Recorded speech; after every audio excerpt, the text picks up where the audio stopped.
May mga instances mga kapakbet na hindi talaga maganda ang takbo ng buhay, kaya hindi talaga maiwasan ang mga problema. Pero isa sa mga dapat mong gawin ay huwag na itong palampasin pa. Kaya naman, iwasan mo itong gawin kung ayaw mong lumala ang kamalasan sa buhay. Una, laging magulo ang bahay. Remember, Feng Shui is all about creating a positive space, so kapag makalat ang bahay, negative energy ang maghahari. Pangalawa, iwasan ang too much complaining. If may problema, bad job, bad luck at iba pa. Dahil this attract a negative energy lamang. Pangatlo, palaging pagpupuyat.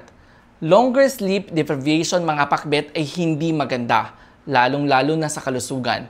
Pang-apat, huwag gumawa ng rush decisions. Magbubunga lamang ito ng mas bad consequences.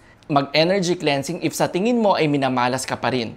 Sana ay may natutunan kayong bago mula sa amin. Master Michael here, simplifying Feng Shui for everyone.